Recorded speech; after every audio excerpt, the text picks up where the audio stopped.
Todos acharam, amém? Ora, ninguém subiu ao céu, senão o que desceu do céu, o Filho do homem que está no céu. E como Moisés levantou a serpente no deserto, assim importa que o Filho do homem seja levantado, para que todo aquele que nele crê não pereça, mas tenha a vida eterna. Porque Deus amou o mundo de tal maneira, que deu o seu Filho unigênito, para que todo aquele que nele crê não pereça, mas tenha a vida eterna. Porque Deus enviou o seu Filho ao mundo, não para que condenasse o mundo, mas para que o mundo fosse salvo por ele. Quem crê nele não é condenado, mas quem não crê já está condenado, porquanto não crê no nome do unigênito Filho de Deus. E a condenação é esta, que a luz veio ao mundo, e os homens amaram mais as trevas do que a luz, porque as suas obras eram más. Porque todo aquele que faz o mal aborrece a luz, e não vem para a luz para que as suas obras não sejam reprovadas. Mas quem pratica a verdade vem para a luz, a fim de que as suas obras sejam manifestas, porque são feitas em Deus. Amém? Pode tomar o seu lugar.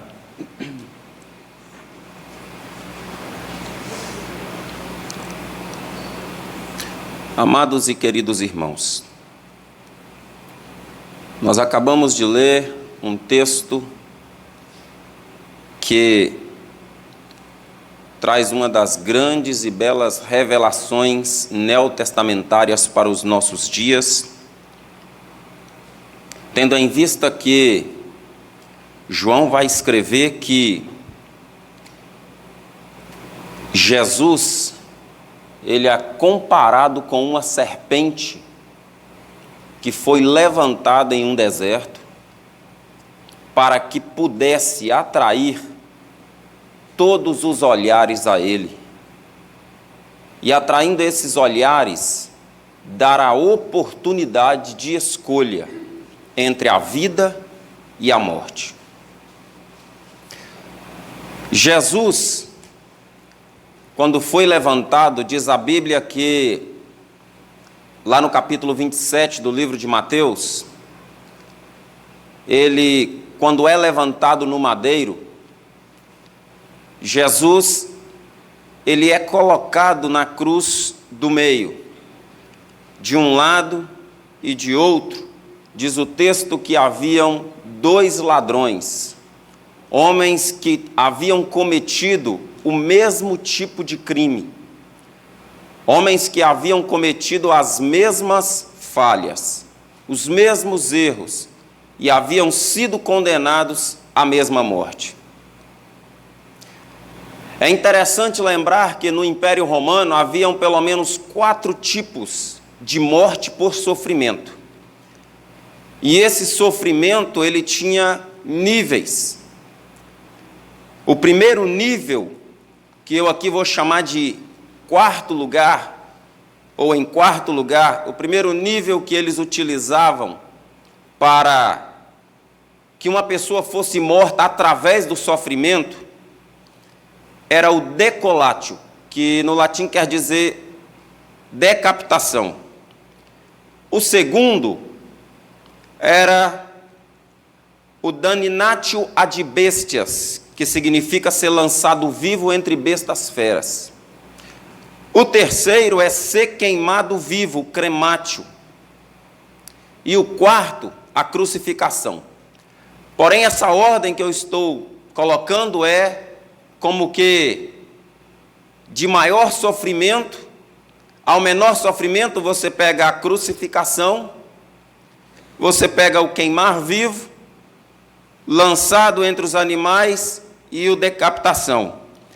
A pior morte, com maior sofrimento, considerada pelos romanos, era a morte de cruz. Essa era a morte mais dolorosa que algum ser humano poderia enfrentar. E é interessante que Jesus, ele estava na cruz do meio, E esta cruz, ela tem várias características. E eu gostaria de falar sobre algumas delas esta tarde. Eu não quero falar da cruz como um amuleto da sorte. Eu não quero falar da cruz como uma imagem que se pendura no pescoço e traz a ideia de proteção.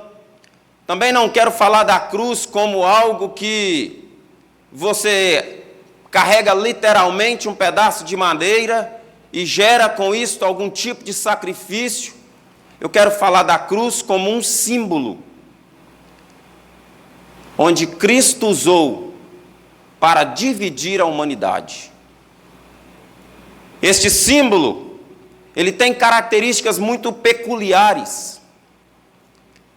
Porque quando Jesus ele vai ser colocado na cruz do meio, todos que estavam ali estavam falando coisas que traziam humilhação a Jesus.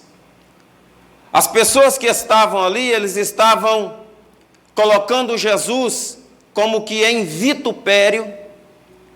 Jesus viveu ali naquela cruz a ignomínia, que é a vergonha, o desprezo, a dor que um ser humano pode passar em ver a sua reputação sendo denegrida. E uma das grandes características dessa cruz é exatamente dividir.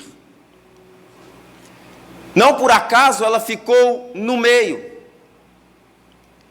E a história conta que de um lado havia um homem que se chamava, conta a história, não diz a Bíblia, Dimas e outros Gersas. E esses homens também, lá no capítulo 27 de Mateus, eles vão blasfemar contra Jesus. Eles vão atacá-lo. Eles vão menear a sua cabeça, eles vão desdenhar, eles vão colocar Jesus como alguém inferior. Mas em determinado momento, um destes homens, ele começa a mudar a sua perspectiva a respeito de quem está inserido naquela cruz do meio. E a partir daí, parece-me que com uma grande revelação em olhar para os olhos de Jesus, ele começa a ver que Jesus era diferente. E é muito interessante que é impossível nós conseguirmos olhar para Jesus e sermos as mesmas pessoas. Porque o olhar de Jesus, ele é um olhar penetrante. O olhar de Jesus, ele é um olhar que consegue atingir a nossa alma. O olhar de Jesus, ele consegue entrar dentro do nosso coração e fazer com que o nosso sentimento possa ser revirado.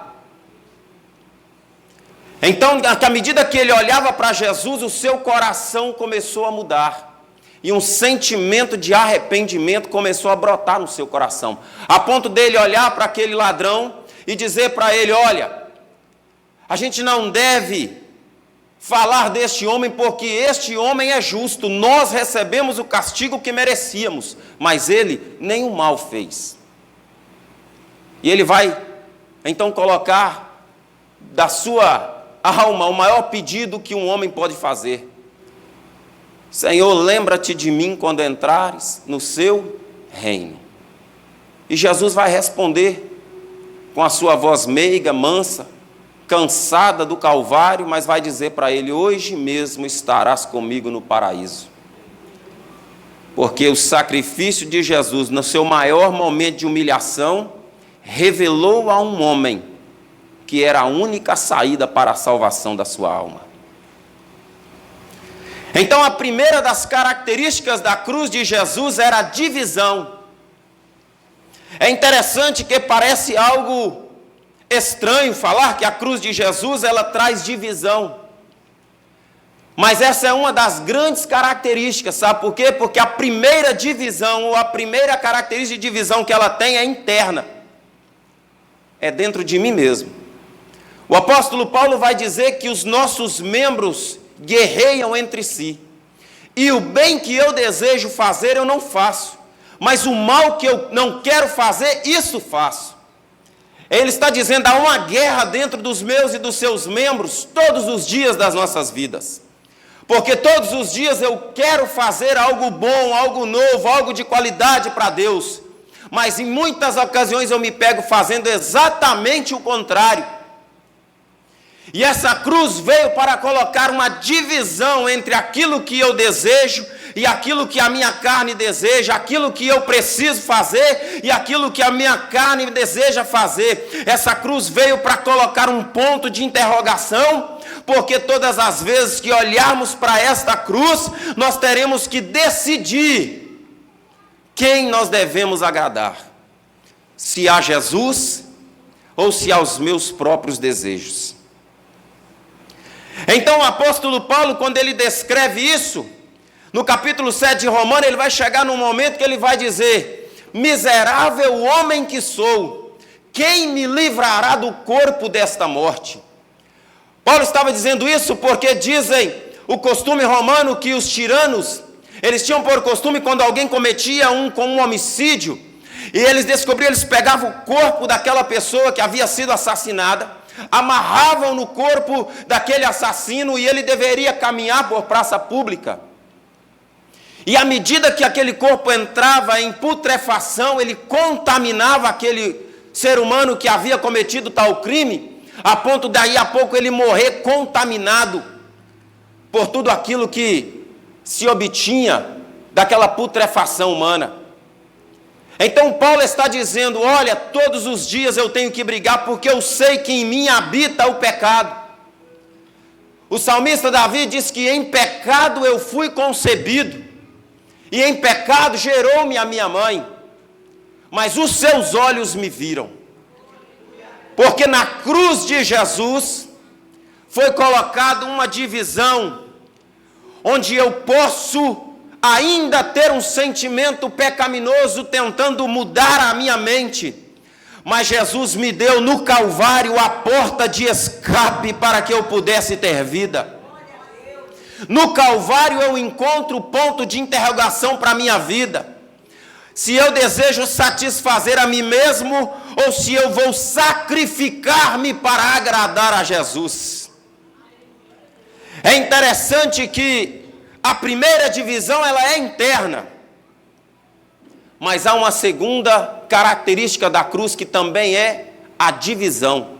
E esta segunda divisão ela é externa. Quando Josué, lá no capítulo 24, entre 23 e 24, ele já está velho, aproximando-se da sua morte, ele chama o povo e começa a lembrar o povo de todas as bênçãos que Deus derramou sobre eles desde a saída do Egito. E ele vai falar que no deserto não faltou pão, não faltou água, não faltou veste. À noite ela não matava com seu frio, porque a coluna de fogo estava acompanhando, de dia a nuvem estava acompanhando. Ele vai falar de todas as bênçãos que o Senhor havia dado, ele vai falar das vitórias, sobre que o povo de Israel, mesmo não sendo um povo dado às batalhas, à guerra, provado nisso, Deus lutava e pelejava as suas guerras e entregava a vitória ao seu povo.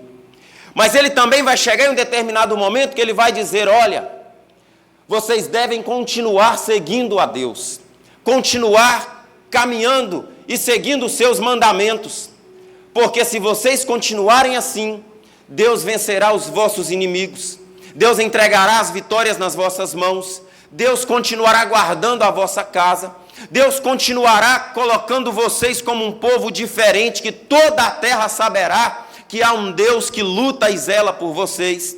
Mas há uma diferença: se vocês hoje desejarem abandonar ao Senhor e a servir os deuses que muitas vezes os vossos pais serviram, eu vos digo que Deus os abandonará. Mas tem uma coisa: se é verdade que hoje vocês decidem a servir ao Senhor, lançai fora ainda os ídolos que estão no vosso meio. Tira de vocês da sua mente os desejos de servir aos deuses estranhos. Tira do meio de vocês tudo aquilo que traz a ideia de serviço a um pseudo-deus e servir ao Senhor com sinceridade. Mas tem uma coisa: se vocês não decidirem isso, saibam que eu e a minha casa serviremos ao Senhor. Então a segunda divisão ela é externa. E Jesus ele vai dizer o seguinte: que aquele que não abandonar pai e mãe para servir a mim, este não é digno de mim. Jesus vai usar o símbolo de estrutura da humanidade, que é a sua família, o pai e a mãe. O maior amor do mundo é pelo pai e pela mãe que o ser humano pode ter. Então Jesus vai comparar tudo isso e vai dizer a eles, este amor tem que ser preservado, tem que ser honrado, tem que ser tratado com zelo, mas ele não pode substituir a minha presença na sua vida. Ou você decide servir a mim, ou você decide agradar a homens. E Jesus disse, ei, se não é digno de mim, não é digno de ficar ao meu lado. A segunda característica dessa cruz é causar divisão externa. Em muitas vezes nós temos que nos pegar dividindo a nossa mente em agradar ou desagradar, para agradar a quem é devido nossa honra, o nosso louvor, a glória e todo o poder a Ele. Então, neste momento, nós pegamos a cruz de Jesus e vemos que ela tem pelo menos duas características. A primeira, divisão interna. A segunda, divisão externa. Meu querido irmão, a Bíblia diz que no dia do arrebatamento estarão dois no campo. Um será levado e outro será deixado. Nós vivemos um momento crucial da igreja na face da terra, em que nós devemos decidir, ou estamos com Jesus 100%, ou não estamos com Jesus. Nesses últimos dias, quantas famílias têm enfrentado no seu lar a divisão da fé? Um quer servir a Jesus, um quer se gastar na obra de Jesus, um quer trabalhar pelo reino de Jesus, mas o outro não quer saber de nada. O outro, pelo contrário, zomba, critica, fala mal, o outro envergonha. Esses dias eu conversei com alguém que tem um ministério do louvor, que tinha CD gravado, louvava ao Senhor, viajava, mas o seu pai não é cristão, e ela muitas vezes viajava com os seus CDs, porque vivia da obra, e voltava, às vezes não tinha vendido nada, e ele perguntava, e aí, valeu a pena, não ganhou nada, fica gastando tempo com isso? E ela dizia que todas as vezes que ela chegava, ela ia para o quarto, chorava e dizia para Jesus, Senhor, é para isso que eu estou te servindo, eu estou indo fazer a sua obra, mas dentro da minha casa o meu próprio pai quer me envergonhar, quer jogar o dedo na minha cara, quer dizer que não vale a pena te servir. Até o dia que Jesus disse para ela o seguinte, olha, se você não tiver coragem de me servir por causa do seu pai, então não vale a pena você continuar. E nesse dia ela disse, Senhor, ainda que o meu pai me abandone, todavia eu não te abandonarei. Ela hoje ainda canta, adora, louva, porque ela decidiu que mesmo amando seu pai, ela não podia abrir mão de Jesus. Então muitas vezes nós temos que tomar decisões difíceis por causa do nosso Salvador. Jesus disse que quem não deixar pai e mãe por amor de mim não é digno de mim. Mas ele também vai dizer, lá em Lucas capítulo 12, versículo 8, e digo-vos que todo que me confessar diante dos homens, também o Filho do homem o confessará diante de Deus. Mas quem me negar diante dos homens, também será negado diante dos anjos de Deus. A cruz é coisa séria, o sacrifício de Jesus é coisa séria. Jesus disse, olha, quem quiser vir após mim, primeiro, negue-se a si mesmo, divida os seus membros. Segundo, tome a sua cruz. Uma divisão externa, sabe por quê? Porque diz a Bíblia que maldito é todo aquele que for pendurado numa cruz. Um homem carregar uma cruz é sinônimo de vergonha, é sinônimo de alguém que tem no mínimo o seu intelecto perturbado, porque ninguém deseja ser comparado a alguém maldito, mas lá na cruz de Jesus ele se transformou em alguém maldito para que eu e você pudéssemos estar aqui, pagos a nossa dívida. E é interessante que o texto que eu li fala que como Jesus foi levantado no deserto, ou como Moisés levantou a serpente no deserto, assim importava que Cristo também fosse levantado para atrair a todos. Números capítulo 21 vai dizer que Moisés, ele trazia o povo no deserto, e em determinado momento o povo começou a murmurar contra Moisés. E eles diziam: Moisés, nós estamos neste deserto e nos arrependemos de ter saído do Egito, porque neste deserto não há pão, não há água, e a nossa alma tem fastio deste pão vil. Sabe o que era este pão vil? O maná que Deus enviava todos os dias no deserto. O povo estava dizendo que nós temos fastio. Fastio significa aversão, fastio significa nojo. A pessoa não estava mais suportando ver aquele alimento. Sendo que o salmista no Salmo 74, versículo 28, Salmo 78, versículo 24, vai dizer que Deus deu aos homens pão feito com o trigo do céu. Mas esses homens, ainda assim, murmuraram contra o Senhor. E é interessante que quando este momento acontece no deserto, o próprio Deus fica irado. E ele diz a Moisés: Moisés, esse povo não murmura só contra você, mas eles murmuram contra mim também. Deus então, naquele momento, ele envia serpentes ardentes no meio do povo. E diz a Bíblia que as serpentes mordiam aquele povo. E todos que eram picados por ela morriam.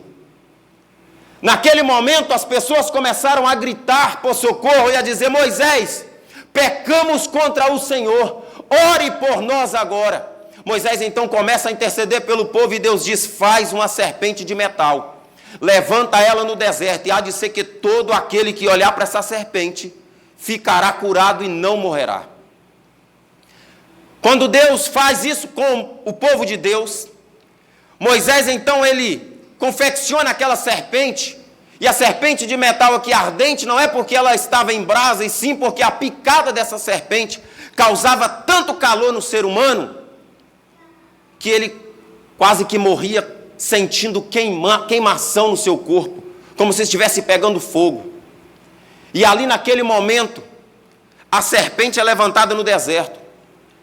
Porém, os senhores há de convir comigo que a última coisa que o povo desejava ver era uma serpente no deserto, porque eles estavam sendo picados e estavam sendo mortos exatamente por uma serpente. Diz a Bíblia então que Moisés, quando instala aquela serpente, ele grita: olhem para a serpente e vocês terão vida. Olhem para a serpente, e o veneno desta serpente não será mortífero. Era exatamente isso que Jesus fez quando subiu no madeiro. A última coisa que aqueles homens desejavam ver era algo de bom naquele madeiro. A última coisa que eles queriam acreditar é que havia vida naquele madeiro. Mas quando Jesus subiu no madeiro, ele estava para dizer: ou olha para mim, ou vai continuar perecendo nos seus pecados. Ou averigua a cruz e saiba que nela está o antídoto da tua salvação. Vocês perecerão nos vossos pecados.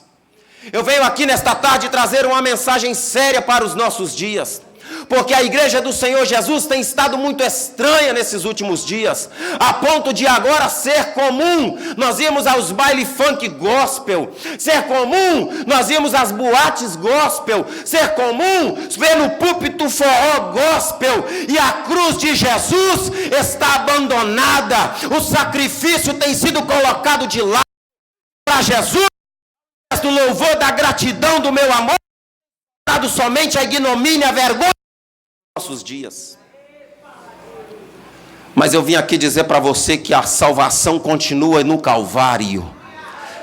Eu vim aqui profetizar para a tua vida que se você continuar mantendo os seus olhares em Jesus, daqui a pouco o céu se abrirá e o seu nome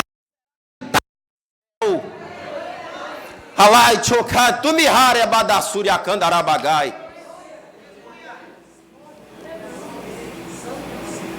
Quando aquele povo olha para aquela serpente, diz a Bíblia que eles são imediatamente purificados do veneno da serpente. Quando aquele povo olha para a cruz, mesmo vivendo a agonia da morte, quando eles olham para aquela cruz e vê aquela serpente pendurada, a saúde de Deus entra no seu coração novamente. Quando eles olham para aquela cruz, crendo que dela viria a salvação de Deus, eles veem que o seu corpo é renovado, as suas forças voltam novamente a pulsar. Jesus fez isso comigo e com você. Nós estávamos prostrados, vivendo as dores do pecado, abandonados. Muitas vezes, quantos estavam na cachaça, jogados na sarjeta, mas um dia foi apresentado o Calvário, e nós olhamos para aquela cruz, e quando olhamos nos olhos de Jesus, a revelação de Cristo em nós trouxe vida, trouxe saúde, trouxe vigor, trouxe alegria. E hoje eu e você estamos aqui. E o diabo teme em trazer dor, em trazer muitas vezes adversidades, em trazer luta, em trazer constrangimento. Mas o que ele não sabe é que enquanto eu e você mantermos os nossos olhos em Jesus, a alegria do céu continua no meu e no seu coração. Enquanto eu volto os meus olhos e entendo o sacrifício de Jesus na cruz, a alegria do Espírito Santo continua envolvendo o meu coração. E é isso que faz eu e você estarmos aqui hoje. É isso que faz a gente passar amanhã por mais lutas e retornarmos à casa do Senhor para dizer: o Senhor é digno de todo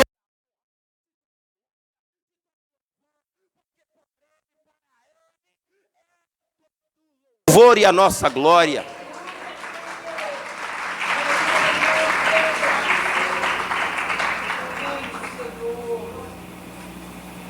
A cruz, ela traz algumas garantias. E a primeira garantia dela é de salvação. Diz a Bíblia que, certo tempo, na primeira multiplicação dos pães, diz a Bíblia que Jesus, ele multiplica os pães e os peixes para a multidão que o acompanhava. E em determinado momento, ele chama os seus discípulos e diz a eles o seguinte: olha, entra no barco e vai para o outro lado. Quando eles insistiam com Jesus porque desejavam ficar, Jesus obrigou-os a subir no barco, e eles foram para o outro lado, seguindo o lago de Genezaré. Jesus se aparta da multidão e vai para um monte para orar. Em determinado momento, a Bíblia diz que no meio daquele mar levanta-se uma grande tempestade, de forma que o vento, o mar açoitava, as densas neblinas tomaram conta, e os discípulos que estavam acostumados a remar, a navegar, a pescar, eles começaram a entrar em desespero. Quando eles entram em desespero, diz a Bíblia que Jesus, ele vem andando por cima do mar. Quando os discípulos veem, através daquela neblina, eles veem alguém vindo em cima do mar, eles se aterrorizam ainda mais. Mas Jesus grita lá: não temas, sou eu. Pedro, exatamente naquele momento, gritou: se é o Senhor, manda-me ir ter contigo por cima das águas. E Jesus disse a Pedro: vem. Pedro desce do barco imediatamente após a palavra de Jesus, coloca os seus pés sobre o mar e começa a caminhar em direção a Jesus. Em determinado momento, diz a Bíblia que Pedro começa a sentir um vento, e determinado, aquele vento começou a crescer. Pedro, olhando para o vento, a sua fé fraquejou, e ele começou a afundar. Mas quando ele começou a afundar, diz a Bíblia que ele grita para Jesus: socorre-me. Jesus lá estende as suas mãos, toma pela mão de Pedro, levanta e diz para ele: homem de pequena fé, por que você duvidou? Uma das grandes características de Jesus na cruz é a salvação. Garantia de salvação. Quando eles estavam no barco e Jesus gritou: sou eu, não temais.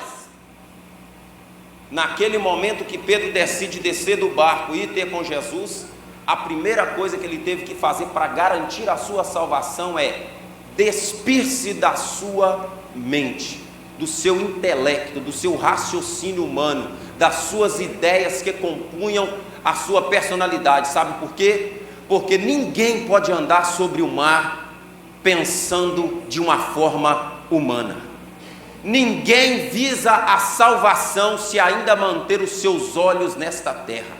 Ninguém consegue viver o sobrenatural de Deus se manter a sua mente presa a coisas naturais. A primeira coisa que nós devemos entender para a garantia da nossa salvação é que com Jesus nós devemos andar como se estivéssemos de um lado do penhasco, ele do outro, uma corda bamba com uma venda nos olhos e ele dizendo: vem, se você acredita que vem, vem. Eu tenho que andar sobre este lugar e dizendo: eu acredito que o Senhor vai manter os meus pés firmes neste mar.